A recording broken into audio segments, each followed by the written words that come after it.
Welcome students. I am your history teacher. Today we will continue the chapter 1 part 2 of this video. Your chapter name is Tracing Changes Through 1,000 Years. So let's start. Historians and their sources. Historians use different types of sources to learn about the past, depending upon the period of their study and the nature of their investigation. Last year, for example, you read about rulers of Gupta dynasty and Harshvardhana.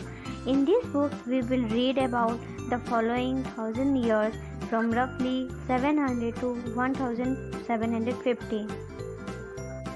इतिहासकार और उनके स्रोत.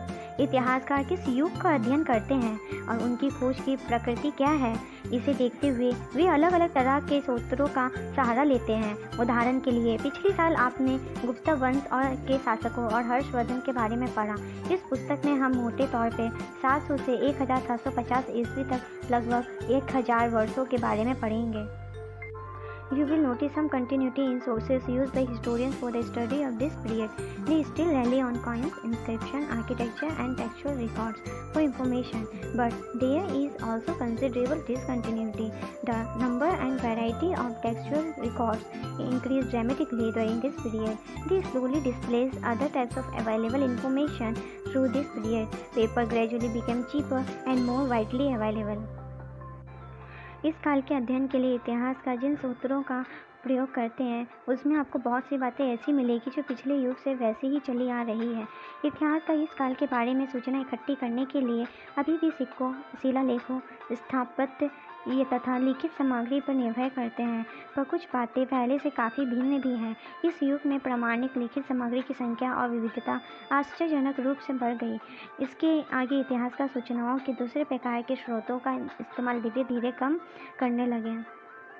People used it to write holy texts, chronicles of ruler, letters and teachings of saints, petition and judicial records, and for register of accounts and taxes. Manuscripts were collected by wealthy people, rulers, monasteries and temples. They were placed in libraries and archives. These manuscripts and documents provide a lot of detailed information to historians, but they are also difficult to use. इस समय के दौरान कागज़ क्रमशः सस्ता हो गया और बड़े पैमाने पर उपलब्ध होने लगा.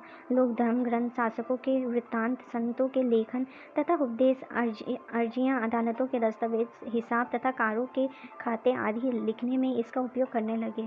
धनी व्यक्ति, शासक, जन, मठ तथा मंदिर पांडुलिपियाँ एकत्र किया करते थे. इन पांडुलिपियों को पुस्तकालयों तथा अभिलेखागारों में रखा जाता था. इन पांडुलिपियाँ तथा दस्तावेजों से इतिहासकारों को बहुत सारी विस्तृत जानकारी मिलती है, मगर साथ ही इनका उपयोग कठिन है. There was no printing press in those days, so scribes copied manuscript by hand. If you have ever copied a friend's homework, you would know that this is not a simple exercise. Sometimes you cannot read your friend's handwriting and are forced to guess what is written. As a result, there are small but significant differences in your copy of your friend's book. Manuscript copy is somewhat similar. As scribes copy manuscript, they also introduce small changes, a word here, a sentence there. These small differences grow over centuries of copy until manuscripts of the उस समय छापे खाने तो थे नहीं, इसलिए लिपि या नकलन विष हाथ से ही पांडुलिपियों को प्रतिकृति बनाते थे. अगर आपके कभी किसी मित्र का गृह कार्य की नकल उतारी है तो आप जानते होंगे कि यह काम आसान नहीं. कभी कभी आपको अपने मित्र की लिखावट समझ में नहीं आती होगी और आपको मजबूर होकर अंदाज ही लगाना पड़ रहा होगा कि क्या लिखा गया है. फलस्वरूप आपके लिखे में मित्र के लिखे हुए से कुछ छोटे मोटे लेकिन महत्वपूर्ण अंतर आ जाते होंगे. पांडुलिपि की प्रतिलिपि बनाने में भी कुछ यही होता है. प्रतिलिपियां बनाते हुए लिपिक छोटे मोटे फेरबदल करते चलते थे. कहीं कोई शब्द, कहीं कोई वाक्य. सदी दर सदी प्रतिलिपियां की भी प्रतिलिपियां बनती रही और अंततः एक ही मूल ग्रंथ की भिन्न भिन्न प्रतिलिपियां एक दूसरे से बहुत ही अलग हो गई.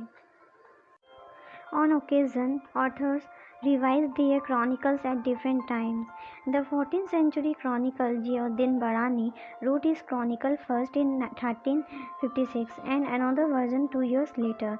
The two differed from each other as historians did not know about the existence of first version until the 1960s. It remained lost in large library collection. कई बार लेखक स्वयं भी समय समय पर अपने मूल वृत्तांत में संशोधन करते रहते थे।